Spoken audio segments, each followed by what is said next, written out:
We are in Kaplankaya on the southwestern coast of Turkey for our annual gathering Harvest series. Here we bring together some of the greatest minds with expert speakers, renowned practitioners and talented performers, all aimed at opening our minds, creating curiosity and imagining a brightest future.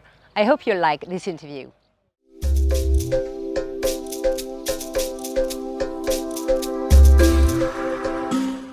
Hello, my guest today is David Biddle. He's a chiropractor and his job is to help you feel better in your body and your life. David has been working with NSA, Network Spinal Analysis, and exploring the energetic nature of the body and mind for over 25 years, helping others awaken their potential at every level to become more fulfilled in all areas of their lives. David has developed his own method of network spinal analysis. We'll talk about that. So we'll discuss energy today with David. Hello, David. Hi, Rose. It's so great to be here. It's How amazing. are you? I'm on fire. Yeah, as always. Okay. Sorry, I can't say it another way. I'm just, I had the session this morning at 7:30, and there in the session, and we had an amazing session. And I had a little break between coming to see you, so I went for a swim, and now I'm up here, and here we go. Wow! So you can see he incarnates energy. That's great. I needed that. So can we explain first to people? Because NSA, and even network spinal analysis, it doesn't really talk too much. Exactly. So plus, to add another layer of complexity, you've created your own method. That's maybe easier. The word is maybe easier to understand, like deep energy awakening. Yeah. So can we talk? Yeah, we'll go through, explain all this concept. Exactly. How it all came together. Yeah. So network spinal analysis, NSA, is a chiropractic technique developed by Dr. Donald Epstein from America. And interestingly enough, the first time I learned this, I was in Paris. Ah, good. Right there. And basically, Epstein brought together many different chiropractic techniques, and he's always experimenting and trying different things to see what he could get the best for his clients, for his patients. And he sort of stumbled upon this possibility of light contacts and the body responding. And he just developed that over time. And traditional chiropractic is moving bones and helping the nervous system function better. And it's a wonderful technique. It's amazing. It helps millions of people. But network spinal analysis, to me, in my mind, takes it just one step further and helps the body become aware of what's going on. So we use light contacts on the physical body and sometimes on the energetic body to give the being information, to give your person information. And your body takes that information and it has a magic of creating its own strategies for becoming aware of what's going on. And once it's aware, it can actually create change. Because in NSA, you're not supposed, as a chiropractor, to touch. Mm-hmm. Well, so what happened with NSA and its evolution that I've been with, we started out, we were always touching. And then it sort of got off the body. We could actually begin working off the body a bit. And exactly that, Epstein decided that actually we really need, as chiropractors, to be touching. We can't really be working off the body. And so that sort of moves into what I've been working with. He showed us that at one point, and I said, no, we got to go back to touching the body. But I don't live in America. And so I began developing working off the body as well, and sort of became something that I've called deep energetic awareness. Okay, so I've been trying one session. Yeah. A group session, and I know they're very popular. A lot of people were queuing. It gets very busy. Yeah, and because they love it. And so we were all laying down, and you're coming with your energy. Yeah. And I must say, you look almost possessed. Possessed. It's more than me, because in the group sessions, as you remember, well, there's people receiving on the tables. There's people sitting around. And the people sitting around the chairs, holding the space with their focused attention, create an energy field that we're all using. We all draw upon that. Okay. So, and yes, when I start to work, I do get into a state. Yeah. So which kind of state? Can you explain that? Yeah. I just open myself up to that energy vortex that we're creating. I also add into it, and I just allow it to move through me, and then things happen. And lots of times it's things I've never done before. And I don't know why I'm doing them or what's happening, but I know it's the right thing at the right time for this person. So what's happening? It's mostly on the spine. Yep, the spine is an amazing thing. The spine is like an antenna. First of all, it's the super highway for information because all the nervous system goes through the spine from the brain to get to the rest of the body. But if you look at the structure of the spine, it's like an antenna. And it's an antenna not just for receiving, it's also for transmitting. And when we talk about transmitting love or transmitting gratitude, that's going out through the body, in my mind, through the spine. How do you know what to do to the person? And the person usually don't even know what they want. Right. No, I'd rather people didn't tell me what they want because that just creates a limitation. I just open it up to what this person needs. And it's really about allowing myself to let go of my mind and just let the bodies speak to each other. And the body says, okay, I just need this, this, and this now. And so I start working and I'll touch here and I'll work there and I'll open this up and bring this in. And it just happens. So how do you explain that my body is talking to your body? That's a really good question. Well, first of all, your body's communicating with you all the time. Yeah. Right? Bodies are always speaking to us. Right? And hopefully we listen to them. But if we don't really listen to them, it's like a little child who's like pulling on your sleeve, mom. And if we don't listen, what do? They start getting louder. Mom. And when they start screaming, then that's actually what disease and symptoms are. Bodies screaming. Bodies can there's an energetic connection between people all the time. And when you open up to that and allow that, the bodies can actually speak to each other as well. I love for other therapists and chiropractors to see what I do, not because I think they should do it, but I think they can realize just the connection that happens between people, even without touching. Even before you start the massage or before you make the adjustment, there's already communication, there's already energy exchange happening. And how can we make that more beneficial for the client, for the patient? How did you learn to know energy? How did you learn this? To trust your body? Trust. Yeah. That's a big word. Trust is a very big word. Well, it's a process. It's a process. You start off and you're not really sure. And you see things happen and you're still not very sure. But I've been lucky in life to always have very sensitive clients. And they could give me feedback. And I would do something and they would notice, like, oh yeah, I'm feeling that. This is happening. It's like, okay. And so even though sometimes I don't see something happening or someone doesn't feel something happening, I know it's happening. Yeah. And what's the impact on the body and the mind and on the spirit for people? Right. Okay. So the body is like a hard drive on a computer. All of the events that we haven't been able to resolve because we didn't have the time or the resources or the knowledge, maybe we were small at the time that it happens, it holds on to that. And it's like a hard drive, like I said, on a computer. And so the body, when I work with someone, in a way we can be erasing files that are no longer needed or erasing thought and behavior patterns that the body's locked into for a certain reason. Like say, someone was, they hit you once and you're like in defense. Well, your body can sort of stay in defense sometimes if it doesn't have a way to resolve that. And so when the body, what I'm doing with the energy, sorry, I'm having to go there to be able to even to talk about it, I have to go there and talk about it. Is to have the body become aware of actually what it's doing. Maybe it's been holding this tension for so long, it doesn't even realize anymore. Like you don't really feel the ring on your finger, but if I walk over and I touch the ring, you're like, oh yeah, that's there. So if I go up there and help you find that tension, that distortion, that defense, suddenly the body's going, oh, I'm still doing that? Maybe I don't have to do that anymore. And it's like a snail coming out of its shell and just opening up and going, oh, really? I can let go? And on the mind? And on the mind. So the mind's a tricky thing.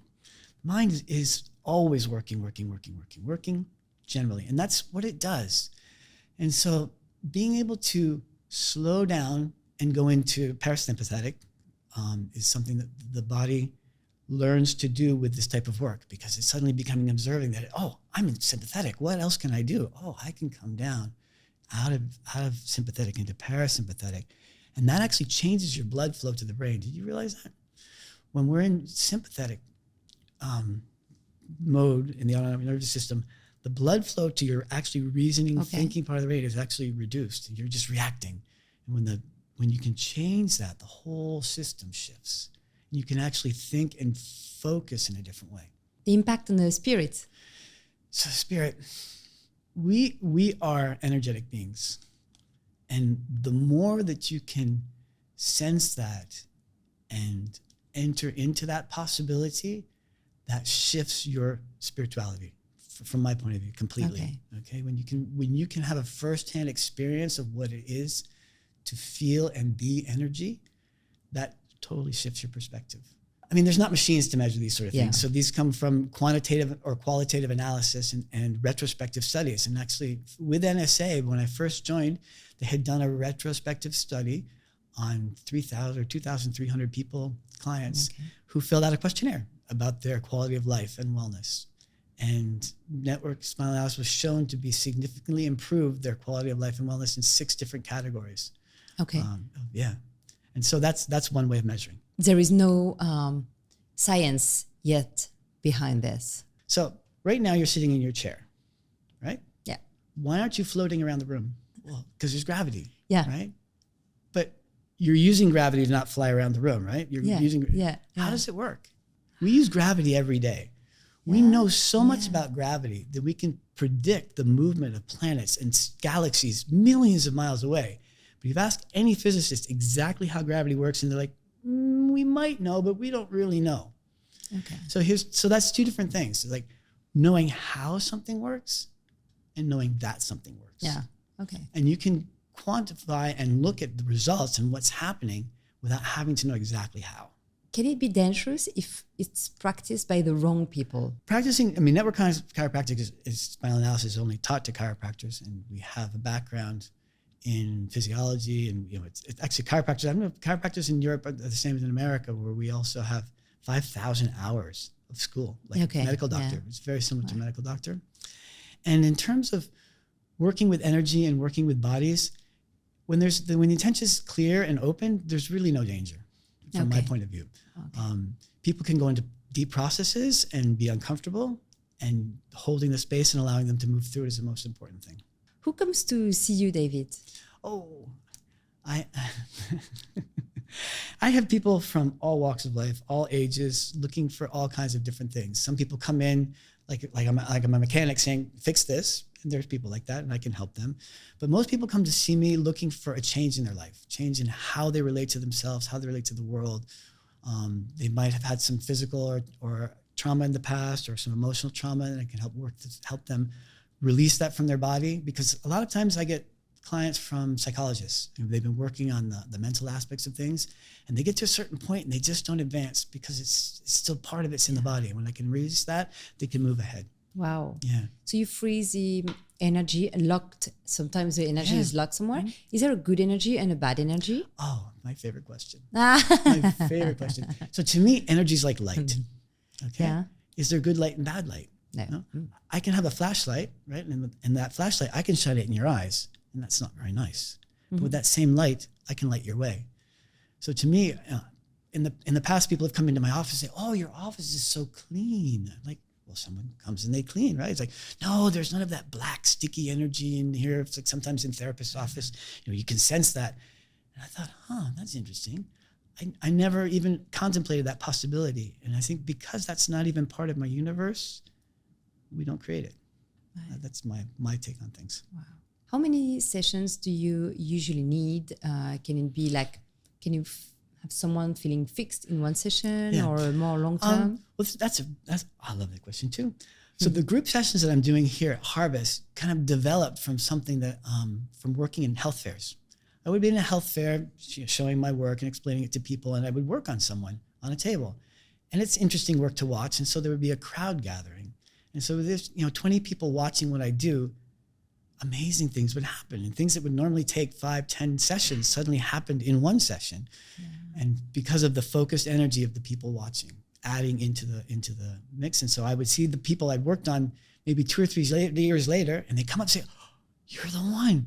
You did this thing to me in the health fair. It's just one session, and my back pain from 10 years went away," or something, some other, it's amazing.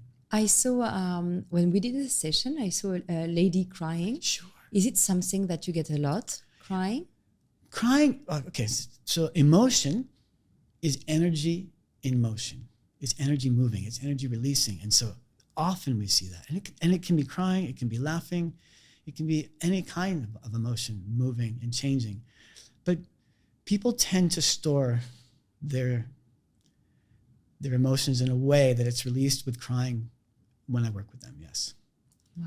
Yeah.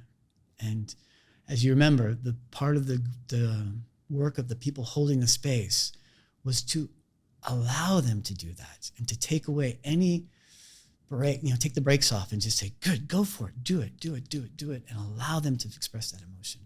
Yeah, because you're kind of, you might have been, you're explaining people to the other ones holding the space, how to react when somebody's experiencing emotion, releasing an emotion or something like this. Okay. Yeah, I think every session we've had somebody that had a nice connection with their emotions. How did you come to do this? What put you, I know you heard about this in Paris, but were you predisposed before to this? What was your path? So actually, I received an energetic session of Network Spinal Analysis just after graduation. Okay. And I didn't really experience much, and I didn't really see very much.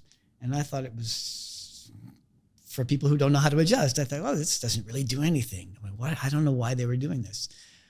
And I thought that for 2 years until a friend of mine invited me to go see this work and to hear Epstein speak. And I was like, when I heard it, it just resonated with me. I mean, he's talking about the body becoming aware, creating its own strategies for change, and we can assist that process. It's like, wow, it was just amazing to me. And I was convinced right there. And do you think as a child, you were into energy? What was your relationship with energy? I really want to be normal.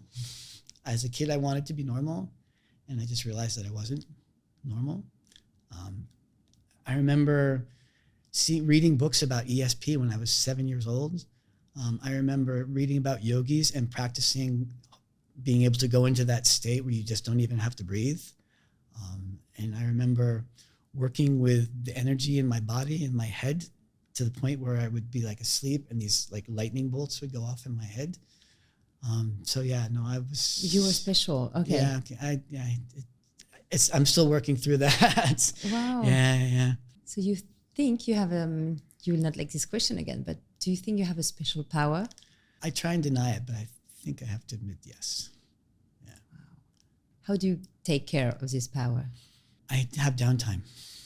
Yeah. I can be extroverted, the guy, but I'm not extroverted. I need my downtime. I need my time in nature. I need my time alone, and that's how I take care of that. Is it exhausting for you to do these sessions? So what's tiring for me are one-on-one sessions because I'm having to build the energy field. But in the group sessions, when there's 12 people just there and present and focused and bringing it all together, then I can just work with that. And it's fun and it's easy. And I come out more energized than I started. In which environment did you grow up as a child? Nature, yeah. My parents were wonderful, amazing people, very hands-off. And as kids, I mean, back in those days, kids just ran wild, in a way. And I had woods behind my house, and there were streams, and there were frogs and salamanders, and we would just be off walking around the forest. And I did have brothers and sisters, but I was there a lot of time alone in the forest. Do you have some tips for people when they're feeling a bit tired or anxious, or what should they do? Okay, peak. Were you there for peak? No, you missed the peak. You remember that. Yeah. It's an energetic exercise that I've developed. But yeah, what can people do? Breathing, breath work, just basic square breath, box breath for helping to bring the nervous system back into parasympathetic state, relaxed, repose, connected state. I would say that just working with breath is a great way to reconnect and come out of stress. Okay, and the peak, now that we've mentioned it, so how can we explain peak? Okay. It's the most efficient tool for you? Peak is a very quick and easy, efficient tool, yes. Okay, so peak, how long does it last? It's 30 seconds. 30 seconds, Yeah. Okay. So for 30 seconds, basically what you do is standing with your arms over your head, you activate every single muscle in your body from the ground up. So it activates like So creating squeeze. that. Yeah, you squeeze Okay. every muscle. And you work from the ground up at 50% of your maximum strength. And then you repeat, holding that 50%, you're going to bring each part up to 75% of your maximum strength. And while you hold that, you go back from the bottom, from the feet up at 100% of your maximum strength. And you get to your maximum strength, everything is pressing, moving, the energy is moving up. And then you get to your maximum, you will release that by opening your arms to the sides, allowing your head to fall back, your chest to open, and your spine to arch. And you just hold that space and feel what it feels like. How many times can you do that a day? So, it's kind of like coffee. You don't want to overdo it. But yeah, you can do it 3 times a day. Yeah, okay. several times a day. Yeah, but and the more you practice, the more you get out of it. Okay, Yeah. and you can use it to get energy, or before going to bed to calm you down, or not? Good question. Yes, it really helps to balance the nervous system. So in the moments you need more energy and to be more focused and sharp, it brings that. In the evening, when your body is looking to find those hormones for sleeping and rest and repose, it will move into parasympathetic too. If you're feeling pain, do you ever have back pain or things like this? I hate to admit this. As a chiropractor, I used to have one or two episodes a year where my back was out, and I would be in bed for a couple days, like crawling to the toilet and all that. Okay. Wow. But there's something we haven't talked about yet, which is ResoSense, which is a personal practice that I've developed based on resonance. And it uses a very specific gentle movement to bring the body into resonance with its fundamental frequency. And you can think about it sort of, some people call it wiggling, but it's moving the spine gently through its range of motion while you're lying down. And practicing that, you actually develop muscles and a coordination of your spine that you don't normally have. And it is an amazing way of healing, but also prevention. And in the 10 years since I've been doing this mostly every day, I haven't had one episode of back pain. Really? Yeah. Wow. Yeah. Okay. It changed everything. Wonderful. Would you say the spine is the most important part of our body? Well, brain, I would go for sort of brain first and then spine second, because it's just the spinal cord is an elongation of your brain. So yeah, it's yes, because it would protect the spinal cord. Without the spine, you wouldn't be able to do anything. Yeah. Yeah. Yeah, I mean the most important to take care of, because the brain. Right. Okay. So that's okay. So now we're getting back to ResoSense. That movement I was telling you about. It's like brushing your teeth for your spine. Oh. For your body, and for your life, if you want to go that far. Wow. Yeah. So we have this amazing spine. And who teaches us how to take care of it? I mean, we brush our teeth every day, twice a day, 3 times a day, and it's very important. It's wonderful. But what do we do for our spine every day?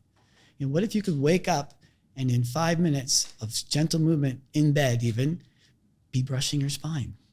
What's the most spectacular transformation you've seen in your life? Okay. Something that's spectacular is watching people who are paralyzed from the waist down move their legs and feel. That can happen. Yeah. Yep. I've got a guy in my office who's been paralyzed for the last 20 years. And recently when he's been leaving my office, he leaves with pain in his legs. And he's so excited to have felt something that he hasn't felt in 20 years. David, I'm going to end up this interview with the same question I'm asking to all the guests of this podcast, Great. Harvest Series. Yeah. If there is one thing that gives you hope, what is it? Our capacity to plant seeds. And not literal seeds, but figurative seeds. Every day, we can be making changes in people's lives that have a ripple effect that go out from everywhere. That's why I love working with therapists, because I know that everything I do to them just gets expanded out. But we can be doing that anywhere and every time, anywhere and any time. I was in the airport just last year coming back from somewhere, and a woman served me a glass of orange juice. And she was in such an ugly, nasty mood. And she serves me this orange juice. And like that, I was just like, oh, why did you do that? And then right from the back, this woman comes out. I can tell she's in charge. And I walked right up to that woman. I said, you have an employee working here. And she just served me a glass of orange juice with the most beautiful smile. And she just opened it. I just felt so wonderful that when she came and gave me that And I'm saying it loud enough so she can hear me. And I'm just watching this girl completely change her posture into something completely different, and just allowing her to recognize that there's that possibility. And I have no idea what that will do to her in her life, but we can plant those seeds all the time. Amazing. Yeah. Thank you so much, David Biddle, for being here and for being in Harvest. Thank you so much. Thank you, Rose. It's been wonderful. I hope you enjoyed this episode of Harvest series. If you want to hear more, don't forget to click on the subscribe button, and see you soon for our next episode.